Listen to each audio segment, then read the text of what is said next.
مسائل کا میں دو چھوٹے چھوٹے مسائل بیان کر کے پھر بیان شروع کرتا ہوں.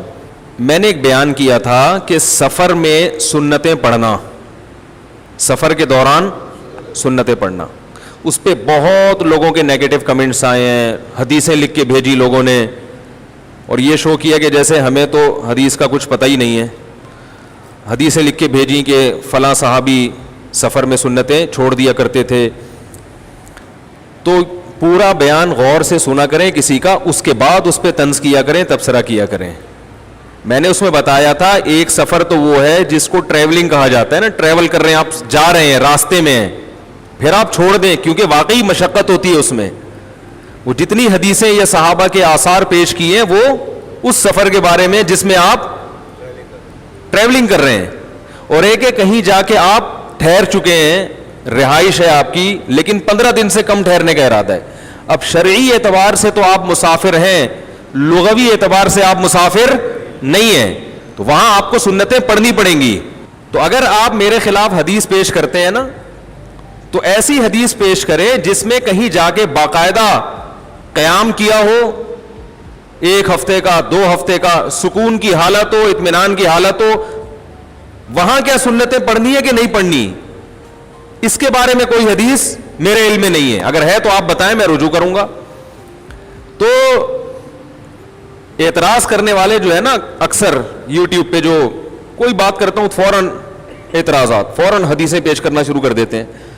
تو یہ نہیں دیکھتے کہ اگلے کا دعویٰ کیا ہے, اور آپ جو حدیث پیش کر رہے ہو وہ اس کے دعوے کے. یہ تو میں نے خود اس بیان میں کہا ہے کہ مشقت حقیقت, جب مشقت ہوگی تو سفر میں نماز چھوڑ سکتے ہیں. اور میں نے بتایا کہ جب ٹریول کر رہے ہوتے ہیں تو واقعی مشقت ہوتی ہے, لہذا اس میں چھوڑ دینی چاہیے, اس میں ساتھیوں کو تکلیف میں نہیں ڈالنا چاہیے. باقاعدہ بتایا کہ اسٹیشن پہ لوگ باقاعدہ خشوع و خضوع سے سنتیں پڑھ رہے ہیں, ادھر بھائی جماعت قائم کرو, جلدی سے ٹرین میں بیٹھو, اپنے آپ کو بھی مشکل میں ڈالا ہوا ہے, دوسروں کو بھی ڈالا ہوا ہے.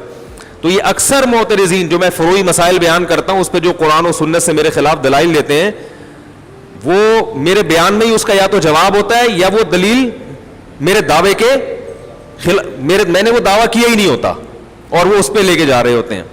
ایک مسئلہ تو یہ وضاحت کرنی تھی. دوسرا ایک اور مسئلہ وہ ذہن سے ہی نکل گیا, چلو رہنے دو. ہاں, یہ جو سود کا مسئلہ ہے, سود کا مسئلہ یہ ہے کہ یہ میں نے بتایا نا, ہر آدمی مفتی بنا ہوا ہے. جس کا کام تھا میڈیکل فیلڈ میں وہ بھی, جو جس کا کام تھا پنکھے ٹھیک کرنا وہ بھی مفتی بنا ہوا ہے. ابھی کچھ دن پہلے ایسے ہی کسی محترم نے سود کے بارے میں کہا کہ سود چاہے خوشی سے ہو یا مجبوری میں ہو, سود کیا ہوتا ہے, سود ہی ہوتا ہے. اپنی خوشی سے بھی کوئی دے تو وہ بھی سود ہے. ایسا نہیں ہے.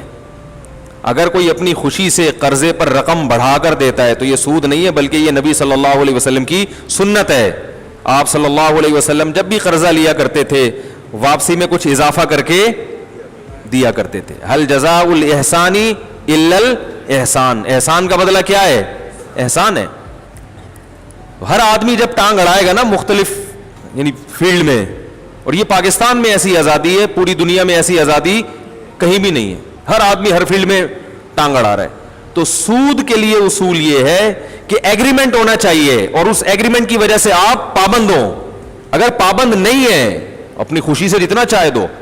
ہاں, بعض دفعہ ایسے ہوتا ہے کہ خوشی ہوتی نہیں ہے, لیبل خوشی کا لگایا جا رہا ہوتا ہے. جو قرضہ دینے والا وہ آپ کی مجبوری سے فائدہ اٹھا رہا ہوتا ہے. ایگریمنٹ تو وہ یہ کرتا ہے کہ میں آپ کو 1 لاکھ روپے دے رہا ہوں اور 1 لاکھ ہی لوں گا, لیکن وہ 1 لاکھ روپے دینے کے بعد اسے پتا ہے کہ آپ مجبور ہو, لہذا وہ اس مجبوری سے کچھ فائدے اٹھانا شروع کر دیتا ہے, اور آپ خوشی خوشی اس کے کام کر رہے ہوتے ہو. یہ خوشی خوشی ہوتی نہیں ہے. آپ کو پتا ہے کہ نہیں کیا تو پیسے مانگے گا. اس کی مثال, ہمارے ایک جاننے والے, ان کی گاڑی خراب ہو گئی, میکینک کو انہوں نے قرضہ دیا ہوا تھا شاید 1 لاکھ روپے, تو وہ میکینک ہمیشہ ان کی گاڑی ٹھیک کر دیتا فری پھوکٹ میں. میں نے ان سے کہا یہ خوشی خوشی نہیں کر رہا, اس کو پتا ہے کہ نہیں کروں گا تو پیسے واپس مانگیں گے. تو یہ دیکھنے میں خوشی خوشی ہے, حقیقت میں خوشی خوشی نہیں ہے. تو میں نے کہا یہ بھی سود ہی ہے, یہ شبہ ربا ہے, اس میں سود کا شبہ ہے. آپ اس کے پیسے پکڑا دو, پھر دیکھو یہ خدمت کرتا ہے کہ نہیں کرتا. تو اگر ایسا نہ ہو اور واقعی دل کی خوشی سے ہو تو پھر یہ جائز کیا بلکہ یہ تو ثواب ہے کہ ایک آدمی نے بھائی آپ پر احسان کر کے آپ کو قرضہ دیا تو شریعت بھی کہتی ہے کہ اس نے آپ پر احسان کیا تو آپ بھی اس کی خدمت کرو, مجبور ہو کے نہیں, یعنی اخلاقی لحاظ سے خود کو مجبور نہ سمجھو, نہ معاشرے کے لحاظ سے, خوشی خوشی آپ اس کی خدمت کرو. یہ تو عین نبی صلی اللہ علیہ وسلم کی سنت ہے. اس لیے مسائل علماء سے پوچھا کریں. یہ جو میں نے کہا کہ ہر آدمی ہر ایک کی فیلڈ میں ٹانگ اڑا رہا ہے, تو مجھ پر بھی لوگ یہ اعتراض کرتے ہیں نہار منہ پانی پینا, اتنے گلاس پانی پینا, یہ ڈاکٹروں کی فیلڈ ہے اور اس میں مفتی صاحب نے ٹانگ اڑائی ہوئی ہے. ابھی میرا ایک نیا بیان اپلوڈ ہوا ہے, پتہ نہیں نہار منہ پانی یا کھانے کے بعد پانی, اس پہ بعض لوگوں نے بہت بولا یہ مفتی بھی ہے, ڈاکٹر بھی ہے, حکیم بھی ہے, پتہ نہیں کیا کیا بننے کی کوشش کرتا ہے. سمجھ رہے ہو؟ اس کا جواب یہ ہے کہ اگر کوئی آپ سے پوچھے کہ اسلام میں کتنی نمازیں فرض ہیں تو آپ کیا جواب دو گے؟ 5. آپ یہ بولے کہ مفتی صاحب سے پوچھو. بولے کہ بھائی یہ تو کامن سینس کی باتیں ہیں, اس کے لیے کھوپڑی ہونی چاہیے. ٹھیک ہے نا؟ تو بالکل ایک, بلکہ کوئی مفتی اگر کہ 5 کے بجائے 4 فرض ہے تو مفتی یہ کوئی ریسرچ اس کا تعلق نہیں ہے, بالکل 2 اور 2 4 کی طرح واضح ہے. ختم نبوت کا عقیدہ, تقدیر کا عقیدہ, یہ توحید کا عقیدہ, اس میں عالم مفتی ہونا ضروری نہیں ہے. ایک اور اشکال کا جواب دوں گا, جو میں نے کہا تھا نا قرآن بہت آسان ہے, یہ مجھے یاد دلانا, پھر میں انشاءاللہ سورہ ملک پہ چلتے ہیں. اس کا تعلق مفتی ہونے سے نہیں ہے, یہ تو ہر بچے کو پتا ہوتا ہے. پہلا کلمہ طیب, لا الہ الا اللہ, کلمہ شہادت, یہ بیسک چیزیں ہیں. تو اسی طرح یاد رکھو میڈیکل سائنس یا صحت کے حوالے سے کچھ چیزیں ایسی ہیں جو فطرت نے انسان کو خود سکھا دی ہیں, اس میں ڈاکٹر سے مشورہ لینے کی ضرورت نہیں ہے. ڈاکٹروں کے پاس جاؤ گے تو معاملہ پیچیدہ بنا دیں گے وہ. تو میں نے وہ بیان کیا تھا بھائی پانی اتنا پیو جتنی پیاس لگ رہی ہے, خام خواہ میں پانی پھوڑنے کی ضرورت نہیں ہے. یہ پانی کتنا پینا ہے یہ آپ کی باڈی آپ کو بتائے گی, یہ ڈاکٹر صاحب نہیں بتائیں گے. کوئی بیماری ہو تو ایک الگ بات ہے, بعض دفعہ بیماری میں ایک چیز کی مقدار بڑھا دی جاتی. نارمل جو نوجوان, اسی طرح نہار منہ پانی پینا, کتنے لوگ ہیں صبح صبح اٹھ کے 3 4 گلاس پی رہے ہیں. تو نہار منہ کیوں پی رہے ہو؟ جب پیاس نہیں لگ رہی تو کیوں پی رہے ہو پانی بھائی؟ کہنے ڈاکٹر نے کہا ہے کہ اس کے یہ فائدے.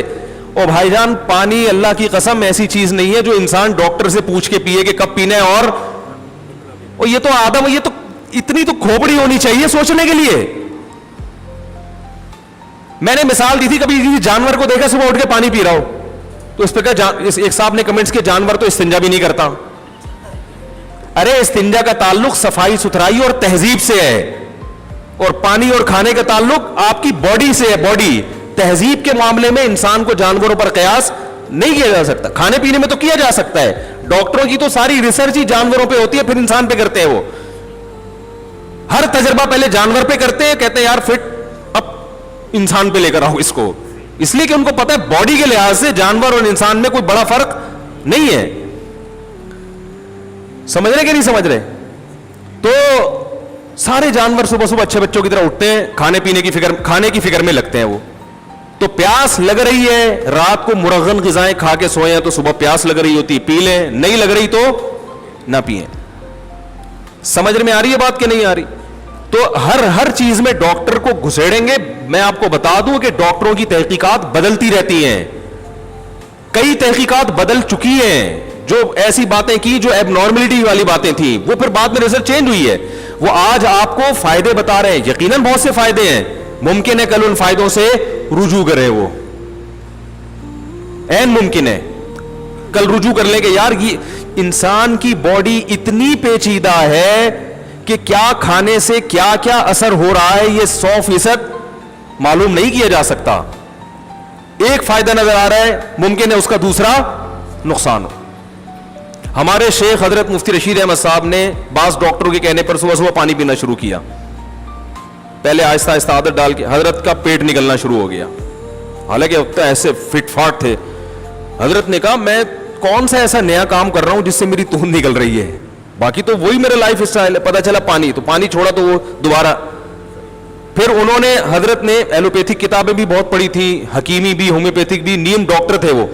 تو حضرت نے پھر قدیم عربی کتابیں نکالی جس میں پرانے حکیم تھے نا, 900 1000 سال پہلے کے جو حکیم ہیں ان کی کتاب کتابوں سے ریسرچ کر کے حضرت نے بتایا, ان کتابوں میں لکھا ہوا تھا کہ نہار منہ پانی پینے سے توند نکل جاتی ہے, ٹھیک ہے نا. اب واللہ عالم یہ آج کی ریسرچ کے لحاظ سے صحیح ہے, بہرحال مشاہدے پر مبنی ایک حقیقت ہے.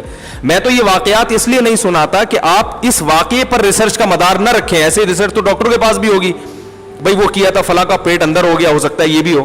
میں تو ایک کامن سینس کی بات کر رہا ہوں کہ اچھے بچوں کی طرح تمیز سے زندگی گزارو, بیمار ہو جاؤ تو کس کے پاس جاؤ, ڈاکٹر کے پاس جاؤ.